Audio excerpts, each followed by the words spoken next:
تو وہ آپ کا کیا حال ہے؟ وہ اپنے لیے یہ چیزیں کرے گا. تو خان صاحب کی جو فرمائشوں کی فہرست ہے فی الحال تو وہی نہیں ختم ہو رہی. جب بھی جج صاحبان جو ہیں وہ جیل کے اندر جاتے ہیں تو وہ نئی ایک ان کی جو نہیں، کبھی ان کی بہن آ جاتی ہے، کبھی ان کے وکیل آ جاتے ہیں، جناب یہ چیز خان صاحب کو چاہیے، یہ چیز خان صاحب کو چاہیے. جج صاحب بھی جو ہیں وہ اندھا دھند آرڈر پہ آرڈر کیے جاتے ہیں. کوئی جیل مینول کا خیال نہیں ہے. کسی جیل مینول کے اندر ایک قیدی کے لیے 5 بیرکیں توڑ کر جگہ بنانے اور اس کے لیے یہ سہولیات دینے کا کوئی ذکر نہیں ہے. اب تو جنرل اظہر کیانی جو ہیں وہ ملک کے بڑے معروف ہارٹ سرجن ہیں.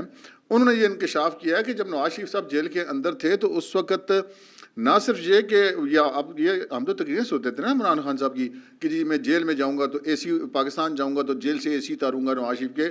اے سی نواز شریف کو کیا دینے تھے بھائی؟ انہوں نے تو یہ انکشاف کیا جنرل صاحب نے کہ وہ جب نواز شریف کے چیک اپ کے لیے گئے تو ان کے کچھ ٹیسٹ رپورٹوں میں گڑبڑ آ رہی تھی، جس پر انہوں نے سپرنٹینڈنٹ جیل کو کہا کہ ان کے جو ٹیسٹ رپورٹیں ہیں بظاہر وہ ٹھیک ہیں، لیکن مجھے کچھ گڑبڑ لگ رہی ہے کہ یہ ہر گزرنے والے دن کے ساتھ یہ ٹیسٹ رپورٹیں خراب ہوتی جا رہی ہیں، ان کے بلڈ اور جو یورین کے سیمپلز ہیں وہ ٹھیک نہیں ہیں.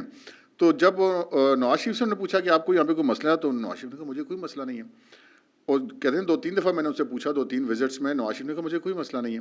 نواز شریف اپنا مسئلہ بتاتے ہی کسی کو نہیں تھے.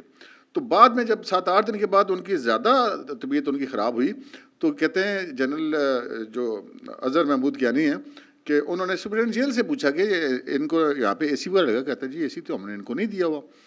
تو اس نے کہا کہ اور کوئی ٹھنڈی جگہ پہ رکھے؟ انہوں نے کہا جی ہم نے تو ان کو پنکھا بھی نہیں دیا ہوا. آپ اندازہ کریں کہ جون جولائی کے مہینے میں نواز شریف کو جیل کے اندر اے سی تو کیا پنکھا بھی نہیں دیا گیا.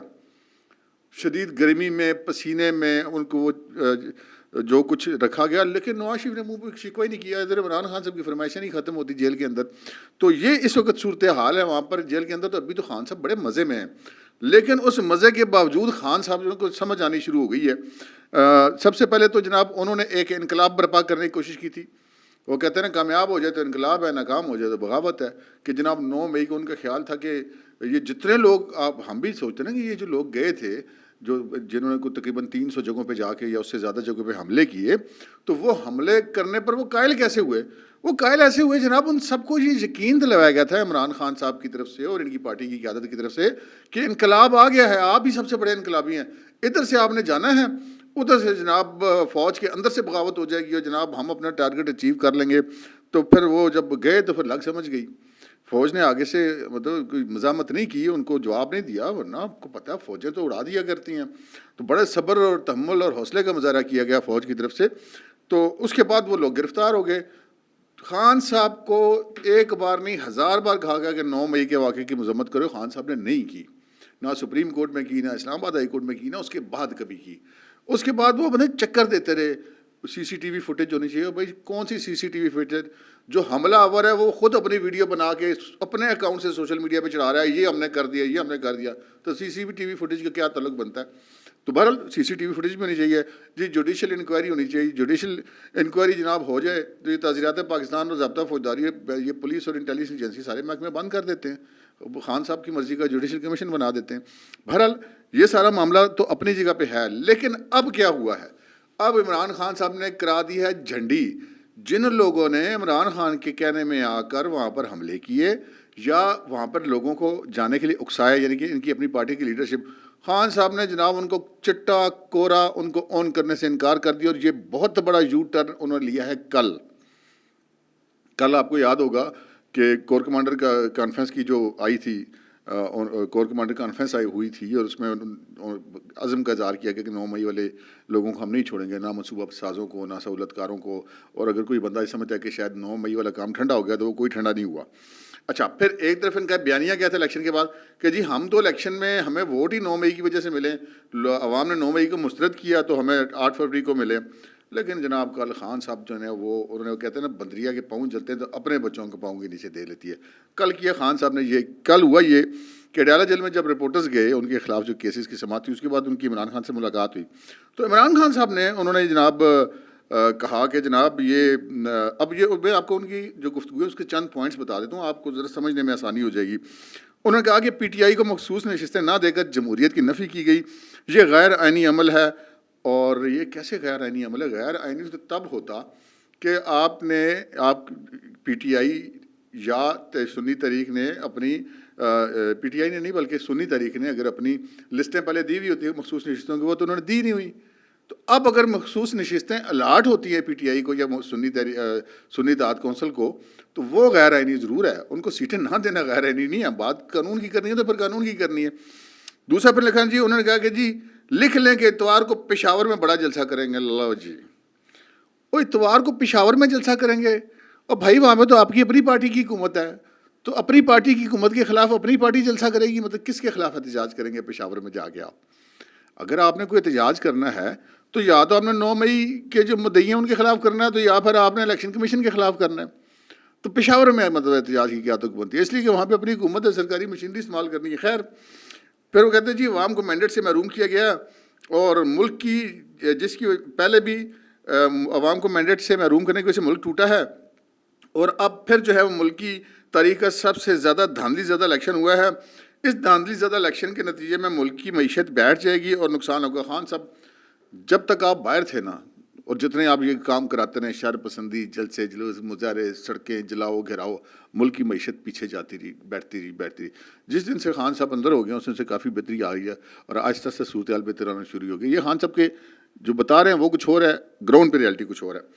خیر، انہوں نے پھر جناب یہاں سے انہوں نے اچانک ایک اور ٹرن مارا، اور انہوں نے کہا کہ جی شریفوں کی سیاست SIFC پر منحصر ہے. اچھا جی، سول ملٹری ریلیشن شپ شاید عمران خان صاحب کو پسند نہیں آ رہے.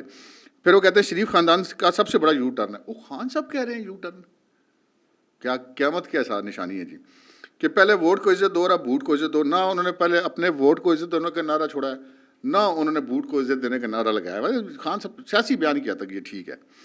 آگے سے وہ کہتے ہیں جناب کور کمانڈر کانفرنس کے اعلامیہ کی مکمل تائید کرتا ہوں. لو جناب،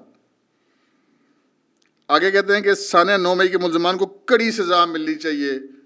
جتنے لوگ عمران خان کی کہنے میں آ کر، اس کی پارٹی کے لیڈرز کے کہنے میں آ کے، یا ان کی پارٹی کے لیڈرز جو وہاں پہ گئے جن لوگوں کو سایا، سب سے عمران خان نے کہنا سارے انہوں تم دو. اس بات کا میں آپ کو مطلب بتا رہا ہوں. ہم تو بھائی سیدھی سیدھی بات کر رہے ہیں، جھٹکی گھما پھرا کے بات نہیں کرتے.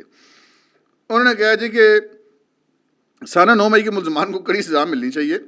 CCTV فوٹیج کے ذریعے 9 مئی میں ملوث لوگوں کو تعین کیا جائے. وہ کیا، اور خان صاحب جب کورٹ میں کیس چلنے دیں، ساری CCTV فوٹیجز بھی موجود ہیں، اور بھی بہت ساری ویڈیوز ہیں، اور تعین ہو بھی چکا ہے. اور کہتے ہیں جناب کہ 9 مئی پر ابھی تک جوڈیشل کمیشن کیوں نہیں بنایا گیا؟ آزادانہ انکوائری میں کسی کو دلچسپی نہیں. خان صاحب آپ بتا دیں کہ کس کی انکوائری کو آپ مانیں گے؟ عمران خان صاحب کی پارٹی کے، ان کی اپنی اگر سگی بہن کو بھی نا 2 رکنی اگر کمیشن بنا دیا جائے نا، بشرا بی بی اور علیمہ خان، اور وہ انکوائری کر کے کہہ دیں کہ جی یہ 9 مئی کے بندے قصوروار تھے، عمران خان نے کہنا میں انہوں نے مندا ہی نہیں. عمران خان کو چاہیے صرف اپنی مرضی کا کمیشن اور اپنی مرضی کا رزلٹ، آزادانہ شانہ والا چکر کوئی نہیں ہے. پھر وہ کہتے ہیں جناب کہ اگر یہ سمجھتے ہیں کہ الیکشن ٹھیک ہوئے ہیں تو صرف 4 حلقوں کا آڈٹ کروا لیں. پشاور سے نور عالم، لاہور سے نواز شریف اور اون چودھری، اور کہتے ہیں جناب کہ اسلام آباد کا کوئی ایک حلقہ کھلوا لیں. خان صاحب آپ نے پہلے بھی ایک دفعہ 2014 میں دھرنا دیا تھا نا، اور 4 حلقے کھلوائے تھے، اور جوڈیشل کمیشن بنا تھا، اور اس جوڈیشل کمیشن نے کہا تھا کوئی دھاندلی نہیں ہوئی، آپ نے نہیں تھی مانی. پھر آپ نے 35 پنچر کی بات کی اور پوری قوم کو اس کے پیچھے لگایا، پورے ملک کا آپ نے نظام جام کیا. آپ نے جسے کہتے ہیں بغاوت پر لوگوں کو سرایا، بل جلانے کا کہا، ٹیکس نہ دینے کا کہا. اور جب بعد میں جب 35 پنچر کی بات ہوئی تو آپ نے بڑے مزے سے ٹی وی پہ پروگرام میں بیٹھ کے دی وہ تو میں نے سیاسی بات کی تھی، ثبوت تو میرے پاس کوئی نہیں. اب یہ دھاندلی کی بات کرتے ہیں. اس وقت باقاعدہ دھاندلی کے خلاف جو درخواستیں دی گئی ہیں حلقوں میں نا، 34 درخواستیں دی گئی ہیں پاکستان مسلم لیگ نون کی طرف سے، اور 4 درخواستیں دی گئی ہیں PTI کی طرف سے. زبانی کہتے ہیں جی ہماری تو 180 سیٹیں تھیں وہ ہم سے چھینی گئی ہیں، لیکن آپ نے صرف 4 حلقوں پہ ریکاؤنٹنگ کی درخواست دی ہے، باقی کی کیوں نہیں دی؟ اس کا مطلب ہے کہ کوئی گڑبڑ نہیں ہے. اگر کوئی گڑبڑ ہوئی ہے تو صرف KP میں ہوئی ہے، جہاں پر جو نہیں ہے وہ کالے دن تنظیم کے لوگوں نے گنے پکڑ کر بیلٹ باکس بھرے ہیں، وہاں پہ تو کسی کو جرت بھی نہیں کی یہ کہنے کی کہ جی ہمارے ساتھ دھاندلی ہو گئی ہے. وہاں پہ جرت دی نہیں جا رہی. یہاں پر تو جناب 2 نمبر فارم 45 بھی بانٹی جاؤ، باتیں کری جاؤ. جب کسی عدالت میں جانا ہو، الیکشن کمیشن میں جانا ہو کہ لاؤ جی اپنے فارم 45 لائیں جی اپنے ڈاکومنٹس، کہتے ہیں ہمارے پاس تو کوئی نہیں ہے. پھر انہوں نے کہا کہ جی یہ ہمیں کہا جا رہا ہے کہ اچھے بچے بن جاؤ، غلام بن کر نہیں بیٹھ سکتا، ہمیں غلامی قبول کرنے کا کہا جا رہا ہے. غلامی قبول کرنے والی قوم ویسے ہی ختم ہو جاتی. کس کی غلامی خان صاحب؟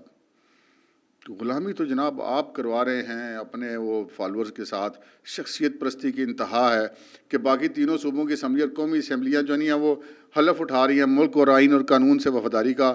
کے پی کی حکومت جو ہے وہ وزراء کی حلف برداری ہوتی ہے تو عمران خان کی تصویر آگے رکھ کے تو حلف اٹھا رہے ہیں وفاداری کا عمران خان سے. غلامی تو آپ اپنی پارٹی سے اپنی کروا رہے ہیں، پر لوگ اپنی مرضی سے کرتے. کلٹ ہے، مطلب پارٹی تو ہے نہیں.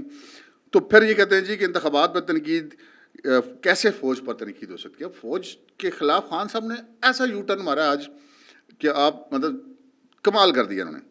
ان کا 9 مئی کا بیانیہ 8 فروری کو فیل ہو گیا. اچھا جی، تو پھر ابھی آپ جو کہہ رہے ہیں 9 مئی والے کو سزا دیں، پھر وہ آپ کیوں کہہ رہے تھے؟ اگر 8 فروری کو بیانیہ فیل ہو گیا تو 9 مئی کا بیانیہ کیا، یعنی کہ ایک ہی موقع کی ایک ہی گفتگو میں 10-15 منٹ کے اندر عمران خان صاحب نے 4-5 کل بازیاں کھائی ہیں. پھر آگے کہتے ہیں جی جب تک جیل میں رکھنا ہے مجھے رکھیں، میں کوئی غلامی قبول نہیں کروں گا. خان صاحب آپ ٹل لگا رہے ہیں کہ آپ کسی طریقے سے جیل سے نکل جائیں.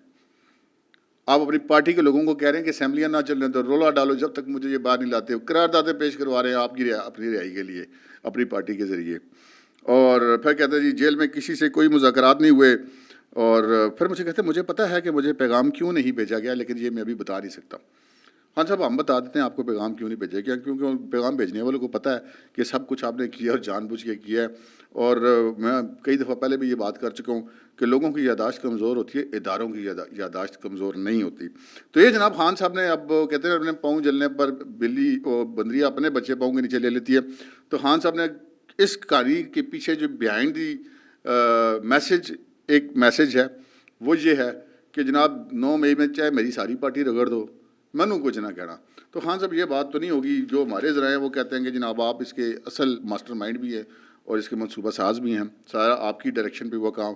میں موقع پہ موجود نہیں تھا یہاں پہ. تو دولت مند آدمی تو کرتا ہی ہے کہ کرائے کے قاتل بلوا کے بندے مروا دیتے ہیں. تو اس کا مطلب یہ کہ وہ موقع پہ خود تو نہیں ہے، تو پھر تو قانون ہی کوئی نہیں چلے گا. پھر تو بس وہ جو موقع پہ ہے صرف وہی رہے گا. تو جو پیچھے بیٹھا ہوا اصل بندہ تو وہ ہے. تو وہ ایک جیسے ملزم ہوتے ہیں، ایک جیسے مجرم ہوتے ہیں. تو خان صاحب کے لیے پر یہ کوشش وہ انہوں نے کی ہے، ایک بہت بڑا یو ٹرن مارا ہے 9 مئی کے معاملے میں اپنی ساری پارٹی کو رگڑ کے اپنی جان چھڑانے کے لیے. لیکن خان صاحب بات بنتی نہیں ہے. اگلی خبر کی طرف آتے ہیں جناب. وہ جو ہماری فوج تو کہتی ہے جی سہولت کاروں کو نہیں چھوڑیں گے. اب سہولت کاری ذرا دیکھیں کہ پشاور ہائی کورٹ بازی نہیں آتی. پہلے بھی پشاور ہائی کورٹ نے الیکشن روکنے کی کوشش کی، سپریم کورٹ کی مداخلت سے معاملے جان چھوٹی، ورنہ وہ تلے ہوئے ہیں جو مرضی کریں عمران خان اور اس کی پارٹی کے لیے. انہوں نے جناب ایک اور کل آرڈر کر دیا کہ یہ چلے گئے وہاں پر جناب وہ مخصوص نشستوں کے کیس میں. بھائی الیکشن کمیشن اسلام آباد میں، قومی اسمبلی اسلام آباد میں مخصوص نشستوں کے لیے پشاور ہائی کورٹ کدھر جا رہے ہو؟ اسلام آباد ہائی کورٹ بھی ہے، سپریم کورٹ بھی ہے، الیکشن کمیشن بھی ہے. خیر انہوں نے جناب وہاں پہ جس مقصد کے لیے گئے تھے وہ مقصد انہوں نے پورا کیا. ٹھک کر کے جناب وہاں پہ 2 رکنی بینچ نے یہ کیا کہ اسپیکر قومی اسمبلی کو حکم جاری کیا کہ جناب آپ مخصوص نشستوں پر منتخب ہو کے آنے والوں سے حلف نہیں لے سکتے.